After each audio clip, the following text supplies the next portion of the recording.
You know that heavy silence at home, the kind that sits in the air like fog. No one shouts. No dishes break. Still, your chest hurts a little and you do not know why.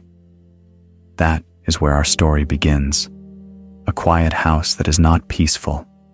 Here is the hook. What if the calm you are proud of is not calm at all? What if it is a kind of cold that freezes love?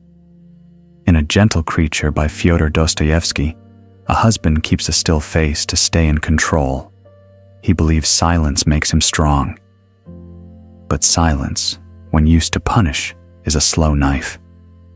Our playlist frame says it clearly. Stop calling coldness self-control.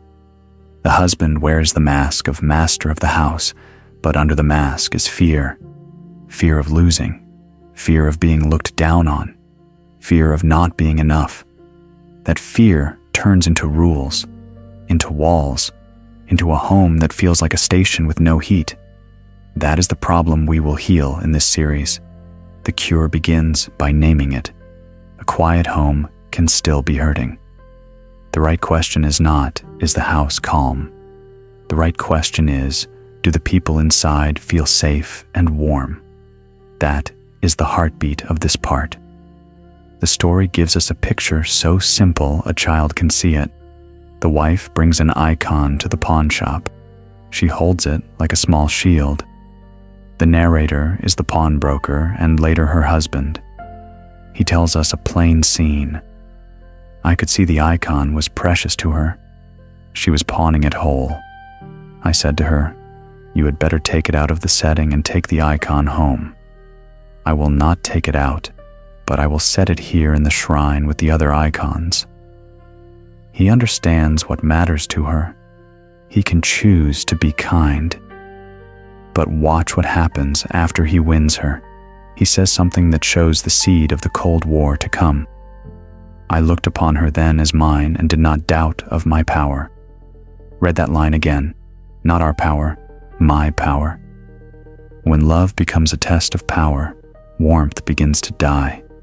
He admits how he treats her joy. She talked all about her childhood, and I poured cold water upon all that at once. I met her enthusiasm with silence.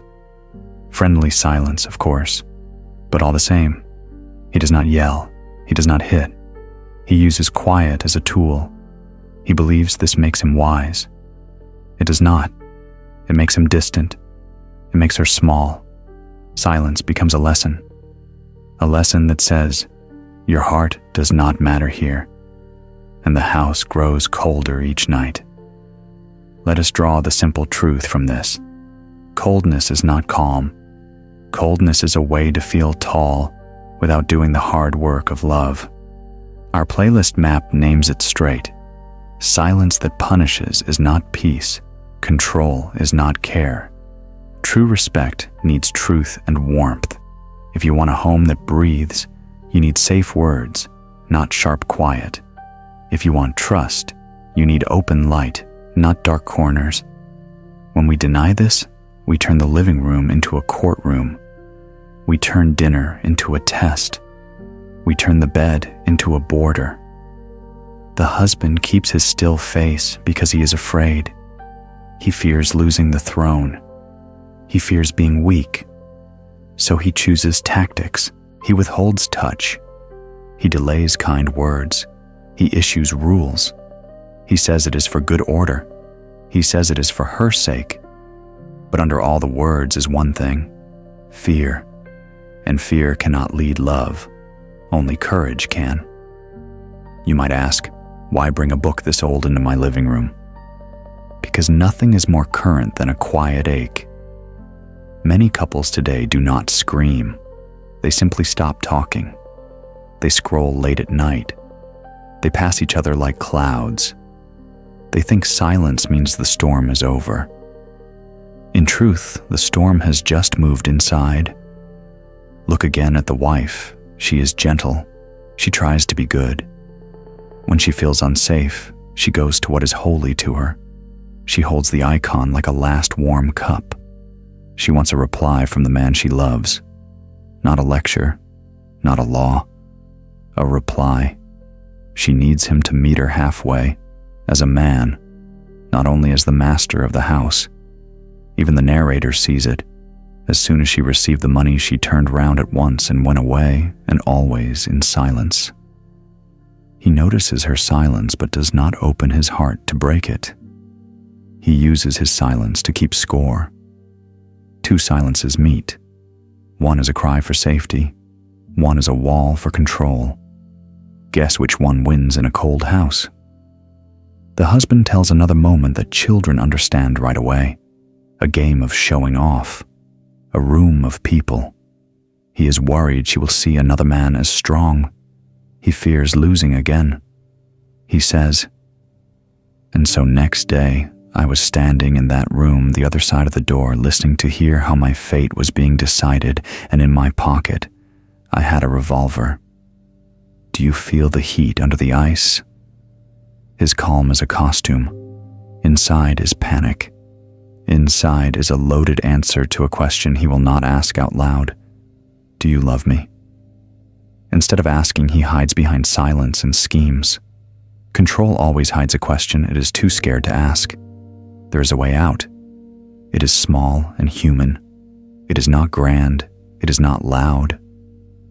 Our playlist path points to the first move. Every evening, say one true feeling. That is all. Not a speech. One feeling. Say, I felt lonely when you looked at your phone at dinner, or I was proud when you smiled at me this morning. Put the feeling on the table like warm bread. Then pass it. Do not throw it. This is how we end a cold war without starting a new one.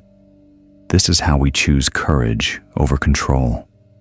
This is how we make the house not only quiet, but kind. Let us give this a simple frame you can hold. 1. Calm is not cold. Calm means I stay present with you. Cold means I pull away to make you chase me. Choose calm. 2. Rules are not love. Agreements are love. Rules keep one person above. Agreements put both people side by side. Choose agreements. 3. Power is not safety. Safety is honesty. If you want your partner to open up, show that their truth will not be punished. Choose honesty. 4. Touch is not weakness. A warm shoulder can be stronger than 1,000 sharp words. Choose touch. 5. Silence can be sacred, but only when both hearts are invited. Choose shared quiet, not weapon quiet. Now a tiny practice for the next 24 hours. Set a 10-minute truth window at home. Pick any time. After dinner works for many people. Each person gets 5 minutes to speak a feeling from the day. The listener repeats back the feeling in simple words. No fixing, no debating, no rolling eyes. That is it. If it goes well, do it again tomorrow. If it goes badly, breathe and try again the next day. 3 tries. Many couples find that even the first try melts a little ice. You may wonder if this is too simple for a story so heavy. It is not. Heavy houses are rebuilt by small bricks. A gentle creature teaches this the hard way. The pawnbroker husband keeps trying to feel tall. He keeps the face of the master. He keeps the rules. But his wife starts to stand by the window a lot. Lucaria, the servant, notices. She says, she was standing by the wall close to the window. Her head was pressed on her arm. She was standing like that thinking. That is what despair looks like in a quiet room. No shouting. Just a girl by a window with her head on her arm. This part does not end in darkness. We are turning on a small lamp. The lamp is the choice to speak one true feeling tonight. The lamp is the choice to end a cold war by saying, I am here. The lamp is the promise that we will not hide behind rules and masks and silence. The lamp is the belief that love is not control. Love is 2 people breathing together.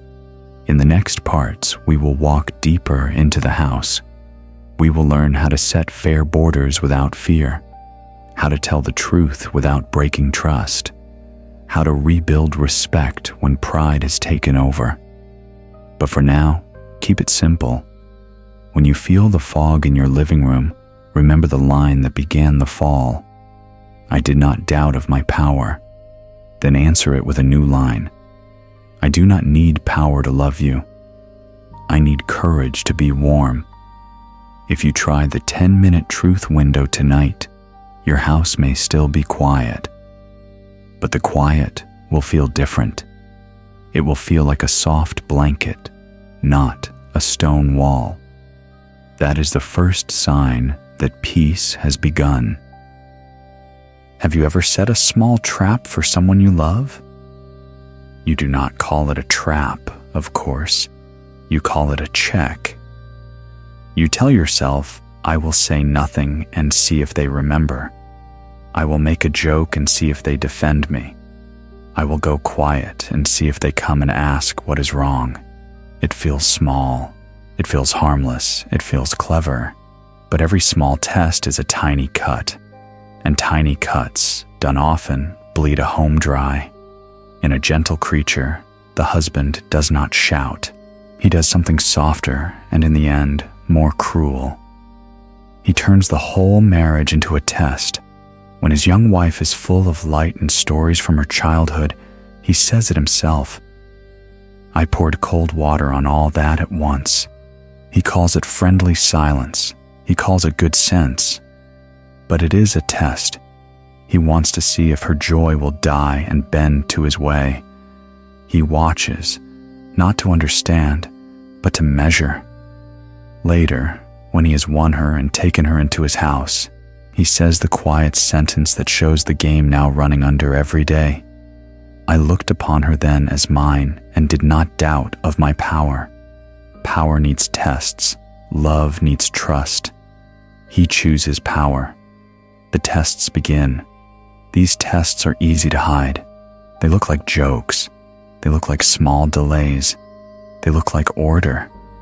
But listen for the feeling behind each one. The husband waits by a door with a loaded revolver in his pocket, listening to the talk inside the room. He will not ask the simple human question, "Do you love me?" He will not say, "I'm afraid." He tests instead. He listens and plans and keeps his face still. He makes the room a stage and himself the judge in the shadows. And the more he tests, the less he knows. The more he measures, the less he understands. This is how a clever man becomes blind in his own house. Children understand this quicker than adults. When you love someone, you want to know where you stand. If you cannot ask, you start to test. You hide a candy and see if they share. You drop a hint and see if they catch it. Adults do the same with grown-up clothes. A partner says, "That was only a joke about your family. Cannot you take a joke?" It is not a joke. It is a test. A partner is cold for 2 days and then says, "You never came to hug me, so you do not care." That was not a need said out loud. That was a test. A partner waits to see if you will say sorry first, even if both of you were sharp. That is not courage. That is a test. When a home is full of tests, everyone is in school all the time, and no one learns anything. The wife in this story is gentle. She tries to pass the exams. She learns the rules of his house. She holds the icon close when she is afraid. She gives things up. She speaks less. She grows quiet. She stands by the window with her head on her arm. Lucaria, the servant, sees her there often. A test should be small, like a pebble tossed in a stream. But in a marriage, a test is never small. It says something loud without words. It says, "I will not trust you with my fear. I will make you earn it by guessing." Guessing is heavy work.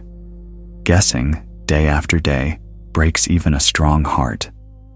Why do we test? The answer is simple and human. We are scared. We are scared of hearing no. We are scared of looking weak. We are scared of being the one who loves more. The husband is scared of being looked down on. He spent years poor and mocked. He has a proud mind and a hurt heart. He tells us his pride like a badge. He does not want to be small again. So he chooses tests. Tests keep him on top.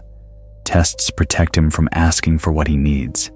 But tests also keep love far away, the way glass keeps out rain and also keeps out warm hands. He ends up safe and alone at the same time. You may see yourself here and feel shame. Please do not. This part is not written to blame. It is here to name what hurts, because what we can name, we can change. Many of us learn to test before we learn to talk. Maybe you grew up in a house where feelings were dangerous. Maybe only the clever survived. Maybe you were praised when you guessed right and punished when you asked for too much. If so, testing became your shield.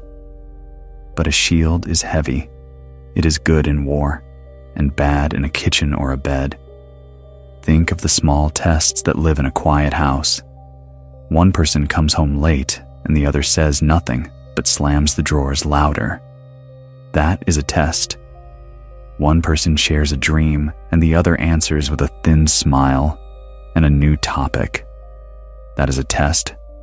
One person laughs at the other in front of friends, just to see if the laugh will be forgiven. That is a test. One person hides money to see if the other will notice. That is a test. One person says, "I am fine," 3 times with dry eyes. That is a test. None of these are loud. All of them say the same thing. Prove you love me without me having to risk asking. The husband uses money as a test too. He keeps accounts like a clerk of souls.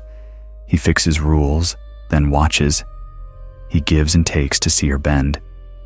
He calls it prudence. She receives and tries to smile. But respect cannot live where life becomes an exam. Respect needs clear eyes and clean hands. It needs even ground. It needs to hear, "I feel small today and I need your arm." That is how praise and comfort enter a room, not by tests, but by honest need. Here is a small picture to hold in your mind. Imagine 2 cups on a table. 1 cup is tests. 1 cup is trust. You drink from both in a week. If you drink too much from the test cup, your mouth gets dry and bitter. If you drink from the trust cup, your mouth gets warm and your shoulders fall and your heart beats slower. In the story, the husband drinks from the first cup until even his sleep is not safe. He lies still while his wife stands over him with a pistol. She is not a monster. She is a person trying to be seen. She stands there long enough for the chance to pass, and then, in the morning, she still cannot find a bridge back. That scene is not a lesson about weapons. It is a lesson about tests. When people must test to be seen, strange things happen in very quiet rooms. Let us turn toward your home now. You do not need long words to do this work. You only need a soft heart and a little courage. Choose one place in your day where you usually test. Maybe it is the time you always go silent after a joke. Maybe it is the way you drop a hint when you want help. Maybe it is the way you wait by the door and keep score in your head. Notice it. Notice the small lift you get from being the examiner. Notice the cold that follows. That cold feeling is your sign. That is where a different choice can begin. What does a different choice look like? It looks like a simple sentence, said without ceremony. It sounds like I wanted you to notice that I was tired. It sounds like I felt left out when you told that story. It sounds like I wanted a hug when I came in. It sounds like I am scared to say this, but I need to know if we are all right. These are not perfect lines. They are honest lines. Honest lines do not always land smoothly, but they build a habit the tests can never build. They build a road that both of you can walk again tomorrow. If you are the one being tested, you also have a path. You can answer the test without passing it along. You can say, I can feel you are checking if I care. I do. I would rather you ask me than make me guess. Then open your hands. Then listen. In the story, the husband hears his wife's silence and chooses to raise the price. He calls this a lesson. A better lesson would have been to name the fear and sit at the table until the fear had fewer teeth. Sometimes people ask, is not a little teasing part of love? Of course it is, when the heart behind it is kind and the person in front of you is laughing too. But teasing that hides a test tastes different. It leaves a film in the mouth. It carries a small sting. You can feel it even as a child. That sting is a flag. When you feel it, slow down. Ask yourself, what am I trying to learn without asking? Then ask instead. I know this is not easy. The husband in A Gentle Creature is not a cardboard villain. He has suffered. He says many true things about the world he lives in. He is tidy. He is sober. He is proud. He is wounded. He thinks that order will heal what shame once broke. So he builds order and, without knowing it, he builds a cage. Many of us have done the same. We decided to be safe. We built a system of checks and rules. We forgot that love cannot breathe in a testing center. You can make a small repair today. Keep it simple. Choose one test you often use and lay it down for one day. Replace it with one plain request. Say it kindly. Say it once. Let it be. If the answer is no, breathe. You did not lose. You told the truth about your need. That is how respect begins to return, not with victory, but with truth. When the wife first came into the shop, the husband noticed the icon was precious to her. In that small moment, he saw her heart. He even offered to set the icon with the other holy images in his little shrine. There was warmth in him then. He knew how to honor what mattered. That skill did not leave him. He only put it away because pride felt safer. You have not lost your skill either. You know how to honor what matters to the one you love. Testing covers that skill like dust covers a mirror. A cloth and a little time can bring the shine back. Tonight, try this small thing. When you feel the urge to test, whisper to yourself, I will not make them guess. Then use one simple sentence to show your heart. If you are met with silence, do not punish. Say, I can wait. I want to understand. Then rest your voice. Lucaria once watched the young wife stand by the window with her head on her arm. Let your home be the place where a person at a window hears footsteps coming closer, not footsteps walking away. These are small moves. They are also brave. They are the everyday courage that makes a house gentle. When tests end, play returns. When guessing ends, laughter sounds different. When pride softens, touch comes back like spring after a long white season. That is how a big love survives the little tests. That is how respect stops disappearing and begins quietly to grow. Some hurts are loud. Some are so quiet you only feel them later, like a bruise that blooms after midnight. In this story, the hurt is quiet. It happens in a small room. A man sleeps. A young wife stands beside the bed. There is a pistol in her hand. She does not fire. She does not scream. She is asking a question without words. Do you see me? Do I matter here? Can you feel how lonely I am in this house? The husband tells it himself. He is the pawnbroker who became her husband. He is proud of his order, his rules, his calm. He thinks calm means control.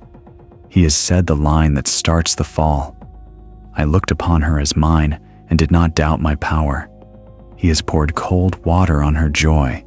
He has used silence as a lesson. He believes this keeps the home safe. But that night, safety breaks. She stands with a pistol, and the room is full of the things they never said. This is not a scene about crime. It is a scene about a broken bridge. The pistol is only a bright light on the floor between them. It shows how far apart they have grown. She does not want his fear. She wants his eyes. She wants his heart to wake up and reach for her. He opens his eyes and chooses the old path. He looks, stays still, and later tells himself a clever story to explain it.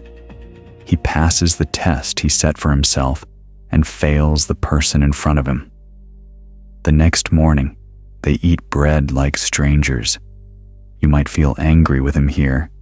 That anger is natural. But stay a little longer. Look under the ice. He is not a monster. He is a wounded man who learned to live by rules when love felt risky. He wants respect, and the only way he knows is to take it. He wants to be safe, and the only way he knows is to be above. He never learned the simple skill of saying, "I am afraid you will leave me," so his fear becomes a wall. His wall makes her smaller. Her smallness becomes despair. Despair turns into a quiet, dangerous thought by a window. Lucaria, the servant, sees the wife many times like this. She stands by the window, head on her arm, so still it looks like sleep. A gentle person can carry a heavy pain in silence for a long time. She tries to be good. She tries to learn the house rules. She gives up her small treasures. She brings an icon, a holy image, to the shop, holding it like a warm cup in winter. He notices that it is precious to her. He even says he will set it with his own shrine of icons. He has tenderness inside him. The tenderness is real. But pride sits in the chair at the table, and tenderness is kept standing by the door. This is the shift we must make now, in our own homes. When someone we love does something that looks wrong, ask first what pain is hiding under it. A slammed drawer may be a whisper I feel unseen.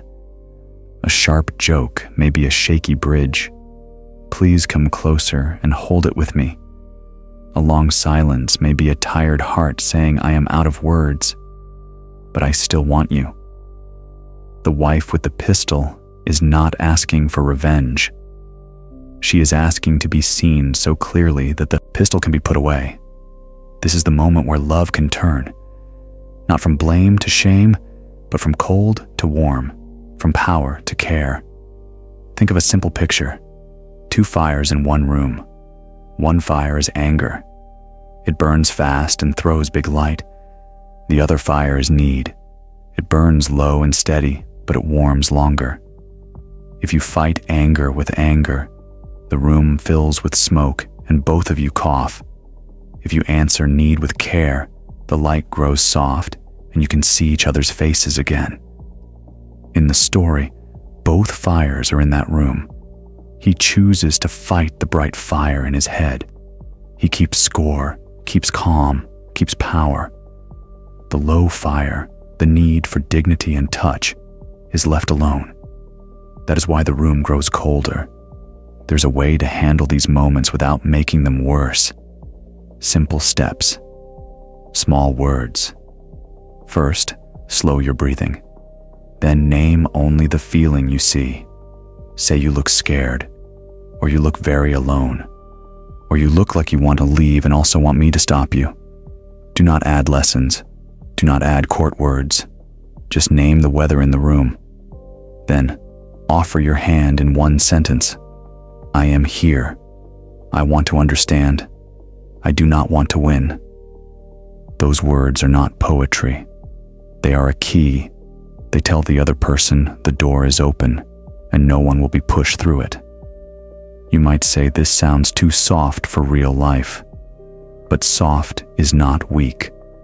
A soft answer takes more strength than a sharp one. It is easy to judge.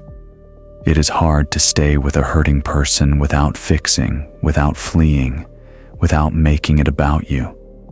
The husband could have done one small thing that night. He could have sat up, set the pistol gently on the table, and said, "I am sorry.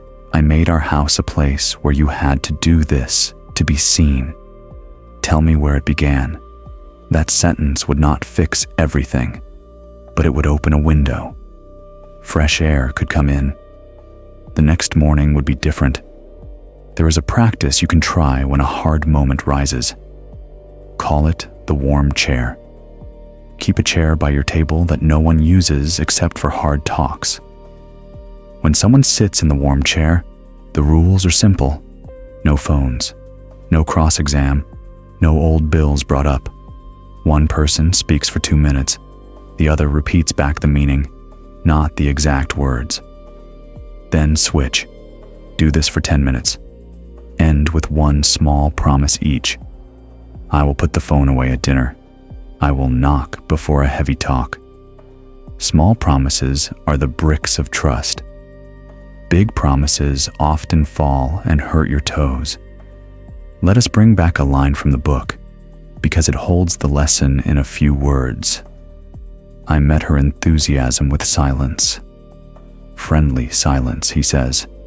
But silence used to lower another person is not friendly. It is a slow drip on a warm stone, and even stones crack with time. When you feel the urge to meet someone's light with a cold face, ask yourself, what am I afraid will happen if I smile and join? Most of the time, the answer is simple and human. You fear losing control. You fear being pulled into feelings you cannot manage.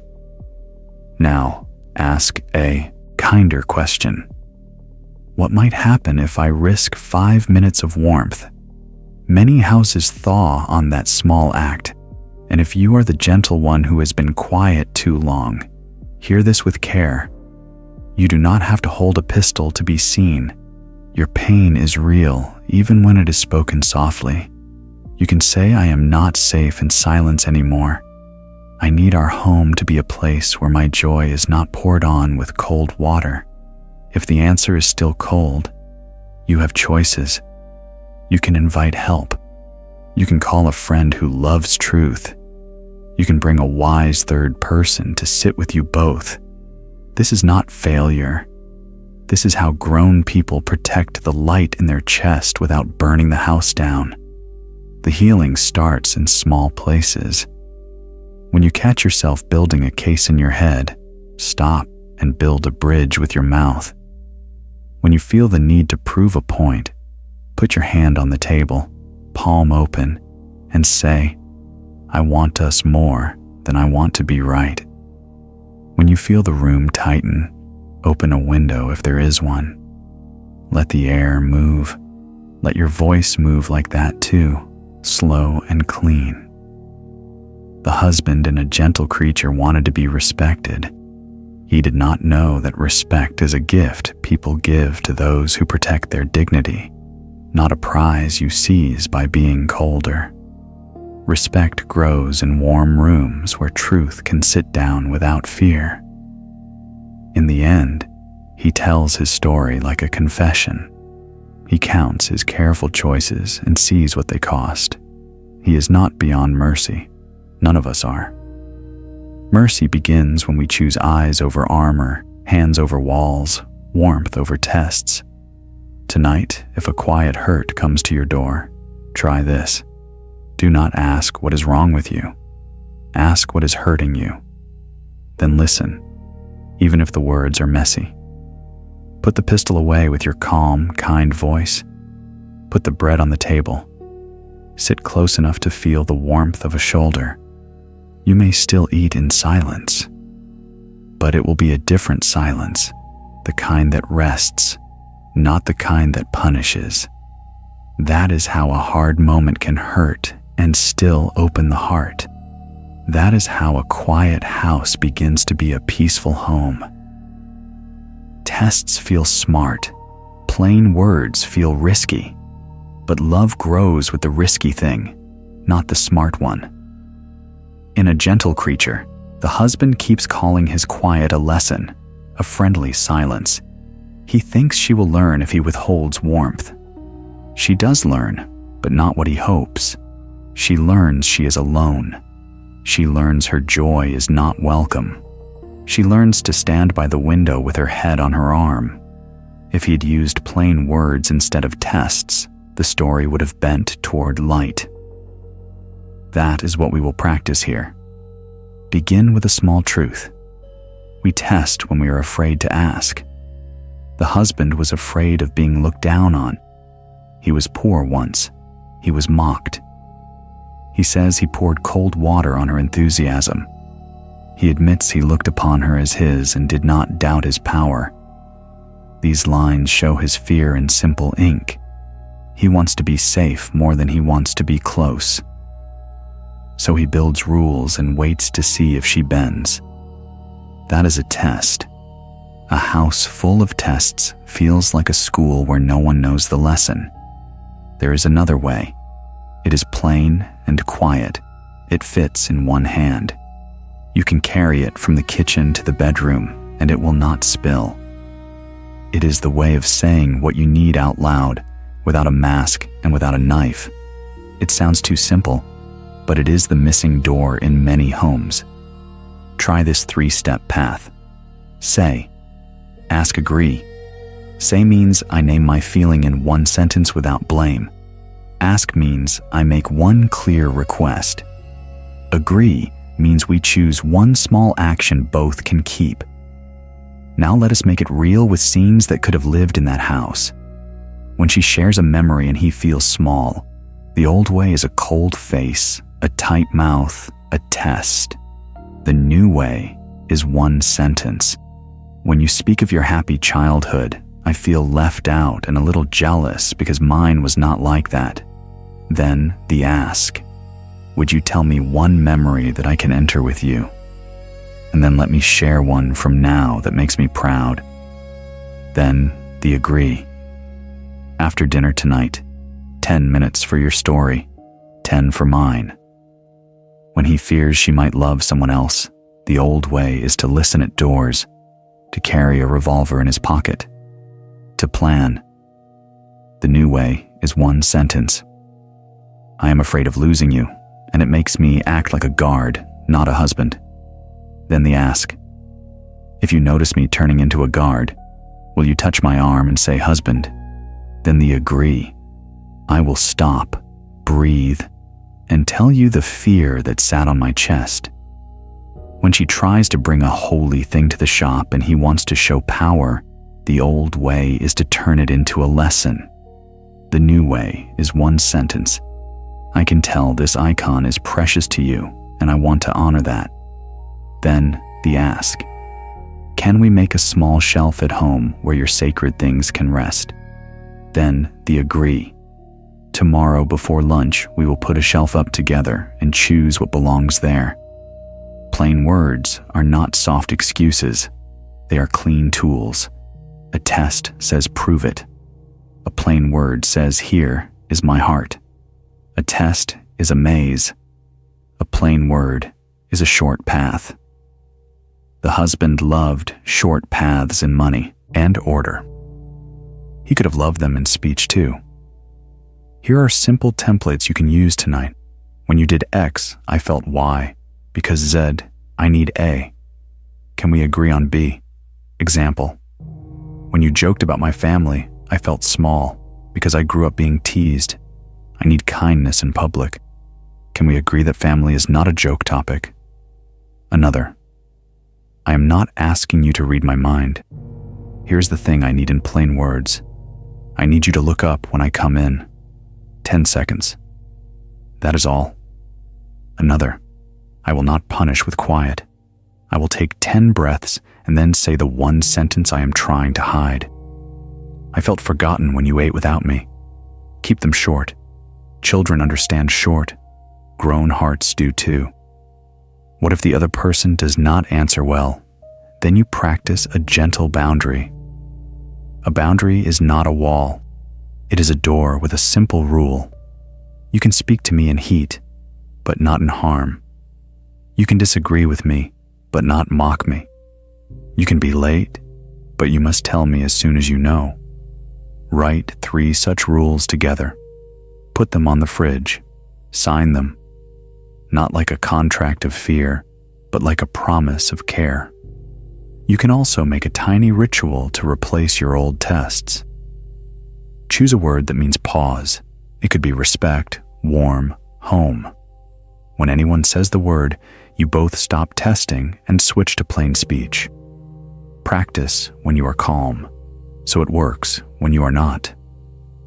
Let us borrow one more picture from the book to guide our hands. The husband is tidy. The furniture shines. The house looks in order. But order without kindness is a cold museum. Order with plain words is a home. Imagine him meeting her enthusiasm with these lines. Your eyes are bright. I am slow to join bright things. Help me learn. Then imagine her shoulders dropping and a smile that stays. That is the power of one honest sentence. Now some small swaps to use in daily life. Swap hints for headlines. Not I wish someone would help, but please wash the dishes with me for 10 minutes. Swap scorekeeping for schedules. Not, you never hold me, but can we put hugging after dinner every night for 1 week? Swap tests for timers. Not, I will wait to see if you notice, but I need 5 minutes of your full attention now. Start the timer. Swap rules for agreements. Not, you are not allowed to do that, but we agree to tell each other plans that affect dinner or sleep. Swap cold for calm, not dead eyes, but slow breath and steady voice. Calm stays present. Cold pulls away. You can feel the difference in your own body. If you stumble, repair quickly. Repair is not a speech, it is 3 pieces.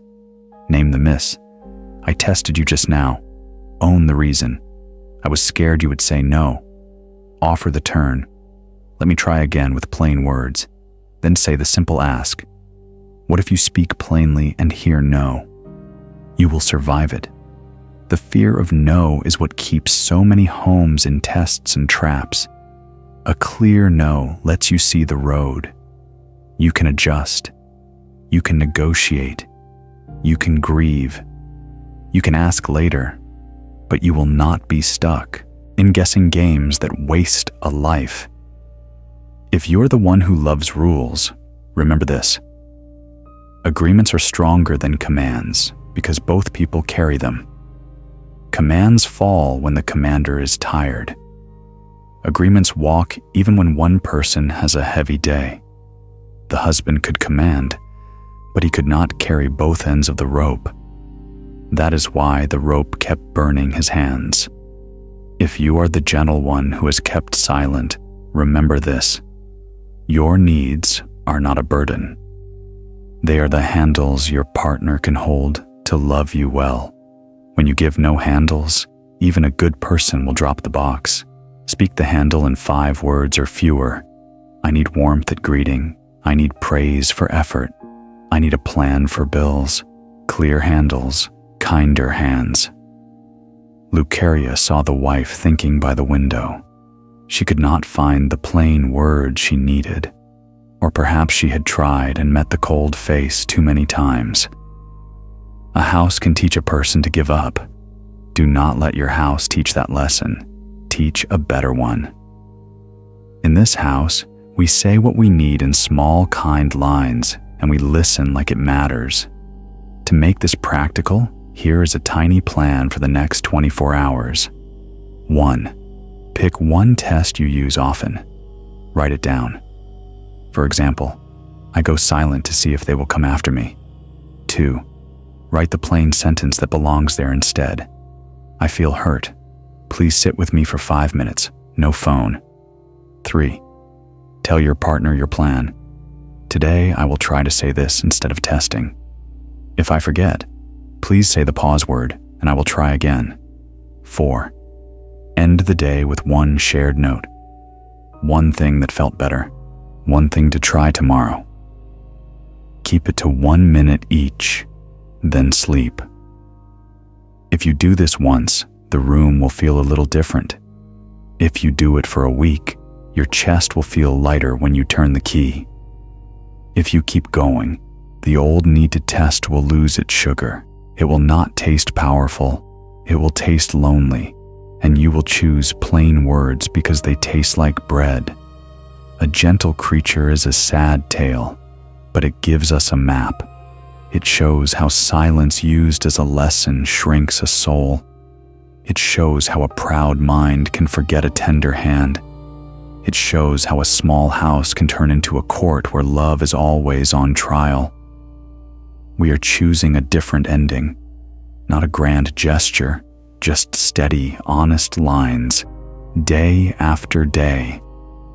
That is how respect returns. That is how warmth learns your door again. That is how a quiet house becomes a peaceful home. Control often dresses like care. It says, I know best. It says, I will keep you safe. It says, do not worry, I have the plan. But inside, control is fear holding a tight rope. It is a hand that never opens. In a gentle creature, the pawnbroker husband builds a house on control. He sets rules. He keeps the money close. He decides where she goes and when she speaks. He calls it prudence. He believes this will protect love. It does not. It turns warm rooms into cold halls. It turns a wife into a quiet shadow by the window. We must learn the difference between care and control in very simple words. Care asks, what do you need? Control says, here is what you are allowed. Care stands beside. Control stands above. Care uses light. Control uses shade. When respect begins to fade at home, control often rises to fill the space where trust should be. It feels strong at first, like a straight back. But strong backs without soft hearts break people. Listen to the husband's own lines. I looked upon her then as mine and did not doubt my power. Later he says, I met her enthusiasm with silence. Friendly silence, he calls it. Friendly silence is still silence. A day comes when he waits by a door with a revolver in his pocket, listening to what others say about him. He cannot ask the human question, do you love me? He cannot offer the human line, I am afraid. So he tightens the rules. He counts. He checks. He guards. He calls the guarding love. But guarding is not love. Guarding is fear with neat shoes. Control shows up in small ways first. He holds the purse and gives out coins like medicine. He decides who she meets. He teases in public to see if she will blush. He sits at the table with his face like a lock. Each act says the same sentence without words. You will be safe if I am above you. A gentle woman may try to accept this for a while. She will lower her eyes. She will speak less. She will stand by the window, head on her arm. Lucaria sees her like that many times.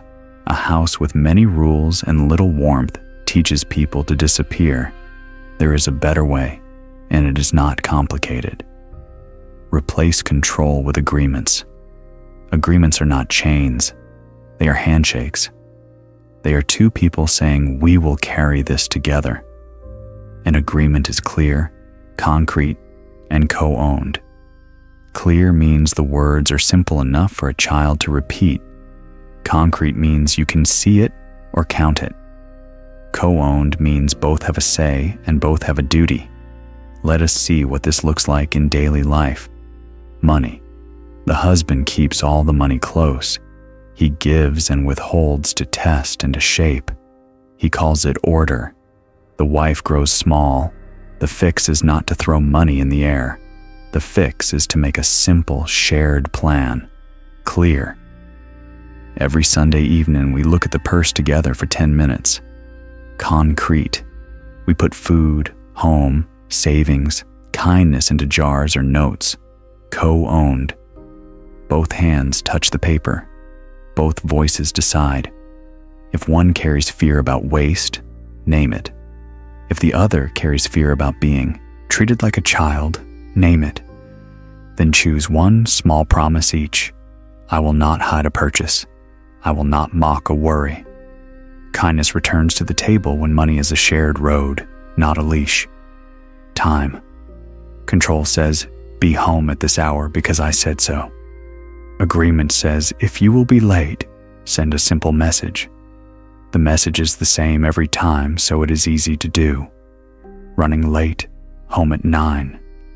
Love you. That one line turns anger into care because it tells the truth in time. A house learns to breathe when words arrive before panic. Movement. Control locks doors. Agreement sets checkpoints. If a partner feels unsafe about a place or a person, this is not silly. It is a signal. But the answer is not, you cannot go. The answer is, what would help you feel safe while I go? Then build it together. Share a location for that one night.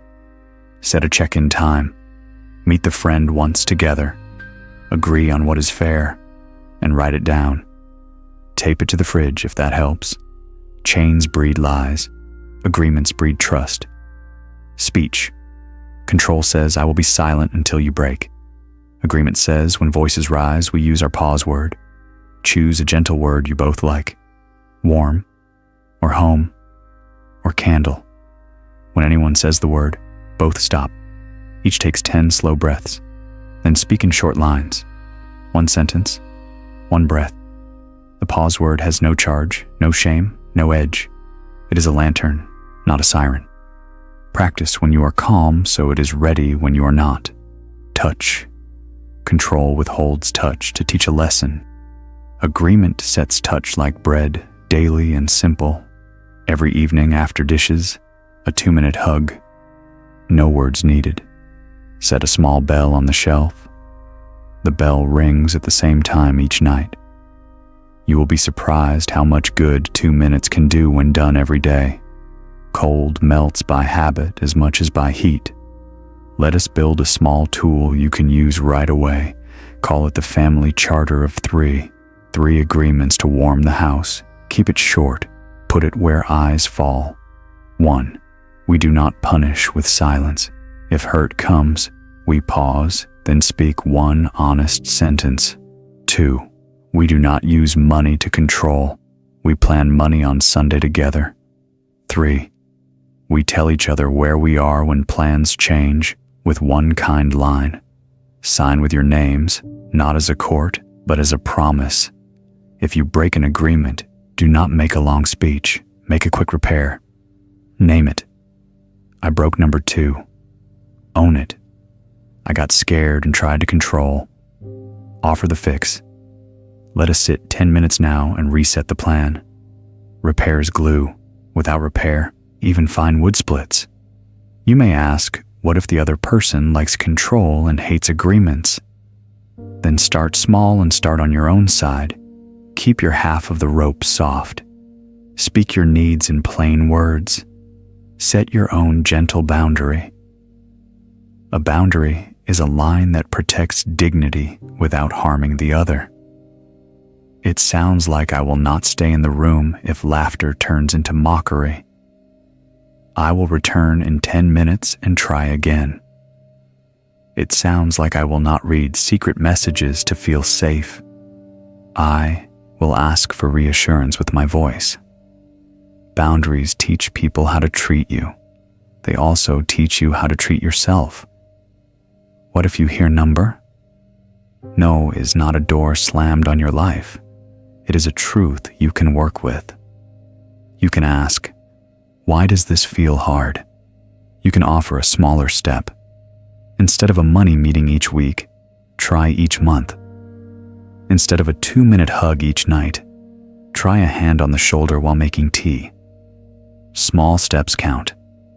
They are like small kindlings. They catch, and then bigger logs can burn. The book gives us images to keep our hands steady. The house is clean and bright. The furniture shines. but kindness is missing and the shine is cold. The young wife brings an icon, a holy image, to the shop. He sees it matters to her. He offers to set it in his shrine. There is care in him, deep down. Agreements help that buried care rise to the surface each day. If they had made a shelf at home for her sacred things, if they had agreed on a time for stories each night, if they had promised to pause when power rose up like a storm, the ending could be different. You can make small sacraments at home that cost nothing. The shelf. A place where each puts one dear thing. No one moves the other's dear thing without asking. The chair. A warm chair kept for hard talks, as we said before. Only kind voices in that chair. The bell. A tiny bell for the evening hug. The book. A small notebook called repairs. When one of you repairs, write one line. I tested. I stopped. I asked plain. These small sacraments teach your nervous systems that safety lives here. That is a holy lesson. Children can help you see if a rule is control or care. Ask a child, does this rule make people feel safe and warm? If their face tightens, look again. Rules that come from fear always feel brittle. Agreements that come from love feel sturdy. You can bend them a little without breaking. They carry both of you over the week. Here are easy sentences to turn control into care. Instead of, you are not allowed to, say I feel uneasy about this. Can we set a way to do it that keeps us both at peace? Instead of, give me your phone, say I am feeling jealous and ashamed of it. Will you sit with me for 5 minutes and tell me what helps you feel close to me? Instead of, you must be home by 9, say, if you will be after 9, send that simple line. It helps me breathe. Instead of we do money my way, say teach me your worry. I will teach you mine. Then let us write one rule we both can hold. Instead of, why did you wear that? Say I want you to feel free and also want to understand what makes you feel strong. Tell me. These lines are not tricks. They are bridges. They carry weight. They are also slow. Control is fast. It slams, orders, grabs. Agreements take a little time. But the time you spend making them saves the hours you lose to fights and cold nights. You may worry that agreements make you weak. They do not. They make you wise. Power taken by fear must be guarded day and night. It is heavy. Dignity shared by agreement stands by itself. You can sleep, you can laugh, you can let your guard rest. That is strength. If you are the one who has been controlled, hear this with tenderness. Your voice matters. Your needs are not noise. The first agreement can be this: we will not use jokes to hide sharpness. Write it down. If it is broken, ring the small bell and say, line 1. Then step away for a moment. Return when the air is softer. You are not asking for a throne. You are asking for a table where both can eat without fear. If you are the one who has controlled, there is no shame that cannot be turned into care. You learned to control because the world once scared you. Thank that old guard for its work. Then let it sit down. Try this line out loud. I have been a guard more than a husband. I want to change that. Will you help me with small steps? That line has more power than 100 orders because it opens a door instead of closing 5. For the next 24 hours, do one thing. Choose one corner where control lives in your house. Money, time, words, touch. Pick one. Make one agreement so small it feels almost silly. Write it and sign it. Keep it for 3 days. Then meet at the warm chair and ask, did this help? If yes, keep it. If no, change it together. This is how houses learn. Not by grand speeches, but by small promises kept and mended. The husband wanted respect. He tried to seize it. Respect cannot be seized. It grows where people protect each other's dignity. Agreements protect dignity. They say, we matter, and our love is not a court, but a home. The young wife held an icon because she needed a holy place to rest her heart. Let your agreements become small holy places inside your days. Let them keep the air soft and the bread warm. Let them be the quiet proof that love is not control. Love is two people choosing again and again to carry life side by side. Homes do not break because of one big fight. They thin out by many days where truth has no safe place to land. In A Gentle Creature, the husband calls his cold face a lesson. He thinks silence will teach order. It teaches fear. The wife learns to keep her words inside. She stands by the window with her head on her arm. Lucaria sees her like that many times. If there had been one small place in that house where truth could sit without being judged, the story might turn. We can build that place now. It is simple. It is called the 10-minute room. It is not a real room you must build. It is a set of rules you agree to keep for 10 minutes, so truth does not have to fight its way in. Start with why. Respect dies when people must hide. Hiding starts when every hard sentence becomes a trial. The husband himself admits how he met her joy. I poured cold water on all that at once. He even says I looked upon her as mine and did not doubt my power. Power does not invite truth. Safety does. The 10-minute room is a ritual that tells both of you you will not be punished for speaking, and you will not be mocked for feeling. You will be heard long enough for the body to calm and the mind to work again. Here is the shape. Choose a chair or a corner that feels warm. Put a small object there that means calm to both of you. It could be a candle, a small bell, a smooth stone, or even the little icon she once held dear in the shop. When the object is on the table, it means you have entered the 10-minute room. Set a timer for 10 minutes, 5 minutes each. No phones, no side tasks, no extra audience. If children are home, tell them you need 10 minutes for the family to be steady, then give them paper and crayons nearby. The goal is not to create a court. The goal is to lower the threat so truth can step out of its hiding place. Use a gentle start.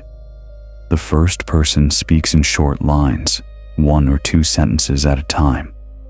Say how you feel and what you need without making the other the villain. When you joked about my work last night, I felt small. I want to feel safe with you in front of friends. The listener does not defend, fix, or explain. The listener mirrors. You felt small when I joked about your work. You want safety with me in front of friends. The listener then asks, did I get that right? This small mirror calms the body. It tells the speaker I am not alone in my head. The husband in the story never learned to mirror.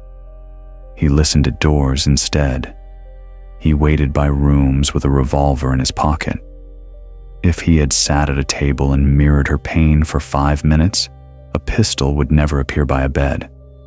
Add a pause word. Pick a word that means stop, breathe, return to kindness, respect, warm, home, candle. When either of you says the word during the 10-minute room, you both stop. Each takes 10 slow breaths without leaving the chair. Both place a hand flat on the table or on the knee. Feel the chair under you. Feel your feet on the floor. This is not magic, it is science and care. Your body learns that the talk is safe enough to stay. Cold silence says flee or freeze. The pause word says we can slow down and keep going. Keep to simple lanes. Speak only from I, not you. Say I felt forgotten when you ate without me, not you always ignore me. Make one ask, not 5. Can we agree to send a short message if plans change? Keep today's topic today. Do not bring in last year. If an old pain jumps up, write it down on a small card for another 10-minute room tomorrow. In the novel, the husband stuffed many pains into a single quiet face and called it friendly silence. Friendly silence is still a wall. These lanes stop the wall from rising. Plan the repair, not the verdict. At the end of each 5 minutes, each person offers one small fix they can do. I will not joke about your work in public. If I slip, I will stop when you touch my wrist. I will text when I am late, even if it is only 3 words. Running late. 9. These are small and do not feel grand, but they matter. They tell your nervous systems that words lead to change, not to punishment. Respect returns when words have weight. What about anger? Anger will come. It is not the enemy. It is heat that points to a wound. Treat it like fire in a hearth. Keep it in the bricks.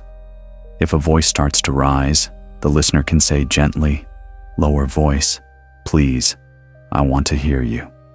If hands clench, place both hands flat on the table. If the urge to explain is strong, the listener can whisper to self, not yet, just mirror. If tears come, let them. Do not rush to mop them away. The wife in the story had no safe place for tears. She held an icon and swallowed her words. We can let tears be water that cools the room. Write a tiny script for hard moments. You can copy this and put it in the warm chair. First person. I feel blank when blank. I need blank. Listener. I hear you feel blank when blank. You need blank. Did I get that right? First person. Yes. And one small thing that would help is blank. Listener.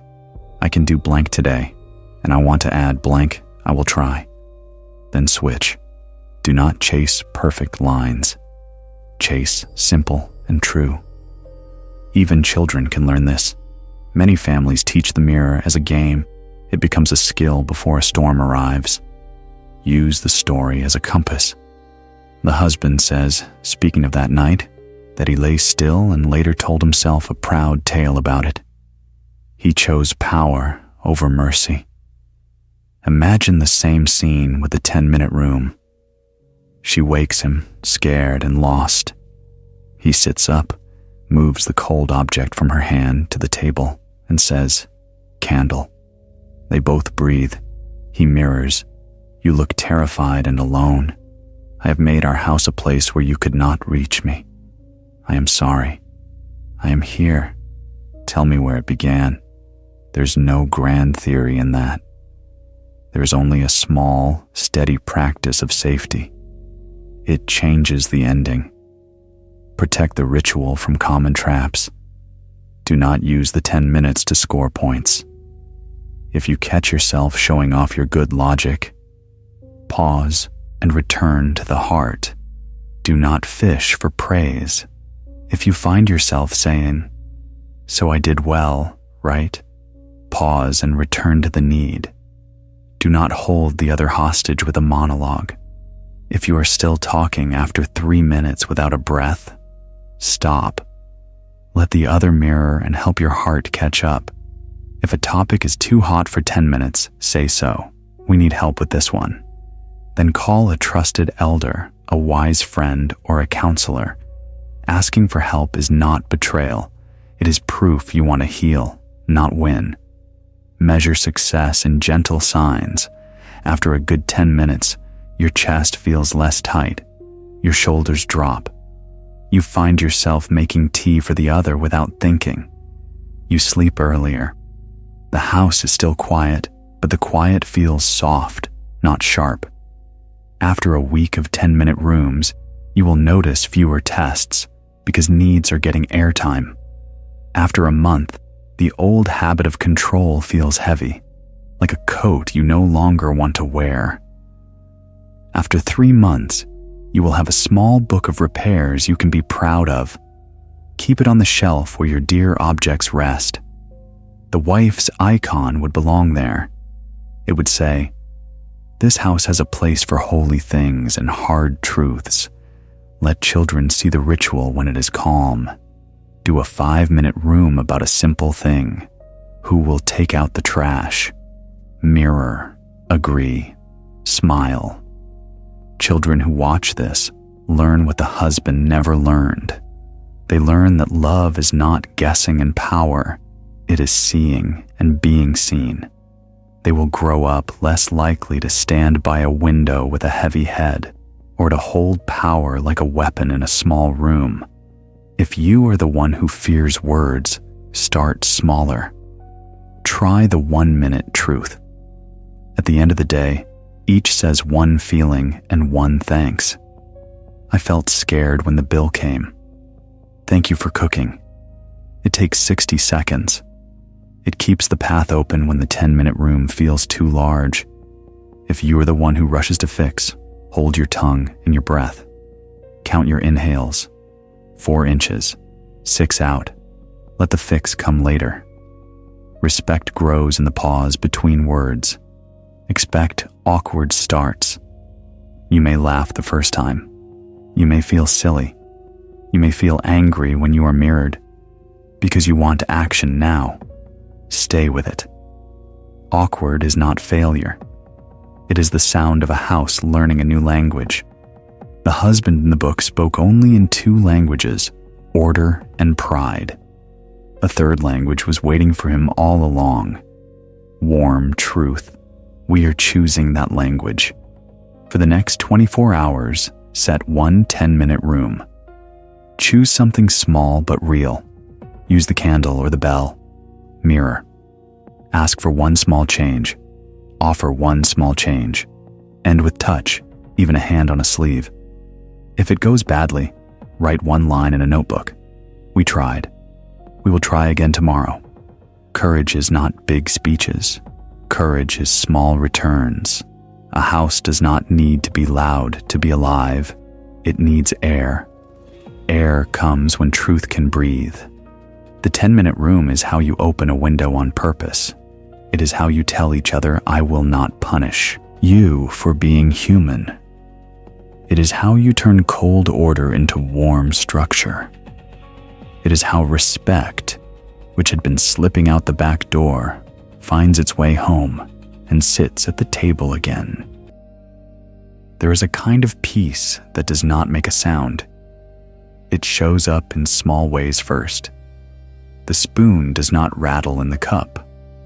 A shoulder loosens when a key turns in the door. The light from the window feels a little warmer on the table.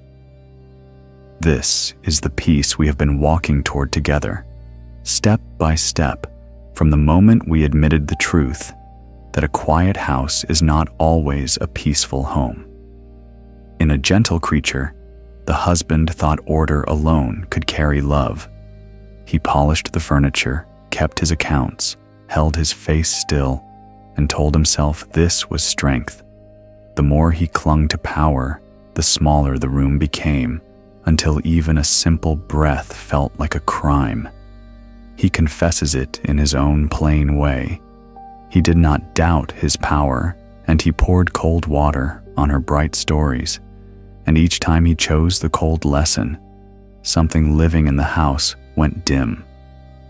We are choosing a different ending, not a showy one, not a dramatic twist, a soft turn made with steady hands, where respect returns the way morning returns, slow and sure. In that world, power does not have to win. Dignity does not have to beg. You do not need to test to be seen. You do not need to disappear to be safe. You do not need a pistol to be heard. You need something smaller and braver. A warm face, a few plain words, and agreements that hold when moods do not. Think of the young wife by the window. Lucaria saw her many times, head on her arm, as if she were listening for something beyond the wall. A gentle person can grow very quiet when there is no safe place for truth. But gentleness is not weakness. It is a strength that does not wish to harm. It can light a house again if it is met with courage. Courage is not the loud act the husband dreamed of behind his still face. Courage is the quiet work of saying, "I am afraid, and still I will open my hand." Courage is the man who has guarded his heart for years and finally removes the lock. Courage is the woman who has swallowed her words and finally says the simple, clean line that lets her breathe. Respect is built on these two kinds of courage standing side by side. You may worry that your house is already too thin to heal. You may point to the hard scenes and say, "It is too late." But even in Dostoevsky's sad rooms, small lights keep showing themselves. The husband, before he hardened, could read the value of what she held dear. He saw the little icon and treated it with care. He knew for a breath how to honor what mattered to her. That skill is not lost. It is only covered. It returns as soon as you practice it on purpose. You do not need to understand every page of the past to do this. You need to start with the next 10 minutes, the next fair agreement, the next honest sentence said in a calm voice. This is how respect grows back, not as a sudden gift, but as a garden you water every day. Perhaps you remember the husband waiting by a door with a revolver in his pocket. He listened hard to voices because he would not risk the one human question that could have saved him. Do you love me? He chose schemes over speech, pride over nearness, lessons over mercy. When we do the same, the house turns into a court and everyone is always on trial. When we choose the other path, the house turns back into a home. You still argue sometimes. You still get tired. But you do not test. You do not punish with silence. You do not use money or touch or time to control. You protect each other's dignity like a shared fire. You both tend it. You both warm your hands at it. You both add wood when the flames are low. There will be days when you forget. You will pour cold water by habit. You will reach for the old rope of control or the old mask of calm that is really cold. Do not lose heart. Repair is how love proves itself. A repair does not need grand words. It needs a clear name, a small sorry without a clever tale, and one change you can keep. I tested you. I got scared. Let me say it plain now. The body learns from these small returns. It begins to expect safety when truth appears. That is when respect comes home without being called. If you listen carefully, you can hear the difference between a house run by fear and a house run by care. Fear makes everything narrow. Narrow words, narrow choices, narrow breaths. Care makes space. A chair where hard talks are softer. A shelf where each person's dear things are safe. A small bell that calls two people to hold each other for 2 quiet minutes after dinner. A 10-minute room where the hardest lines can land without breaking. None of this is dramatic. All of this is strong. It tells your nervous systems the truth that power never learned to say. You belong here as you are, and when you struggle, we will slow down and find the next step together. Dostoevsky wrote about souls at the edge. He never said we must live there. He shows us where pride and shame can take a person so that we can turn before we reach the cliff. That is what we are doing now. We are not sentencing anyone. We are choosing a different sentence to live by. Not I must win, but we must both keep our dignity. Not you must guess, but I will speak. Not be strong by being cold, but be brave by being warm. These lines sound simple because they are. Real strength prefers simple lines. They hold even when the room is shaking. Here is how you will know the new life is taking root. You will catch yourself smiling at a small repair the way you once smiled at a grand promise. You will find your hand reaching for theirs before your mind remembers why. You will hear your own voice soften when you begin to mirror what you once would have judged. You will feel the bed lose its hard edge. You will stand at the window, not to leave the room with your thoughts, but to call the other over to see the same patch of sky. In a house like that, respect does not have to be demanded. It arrives like morning, and it stays through the afternoon, and sometimes it even lingers at night.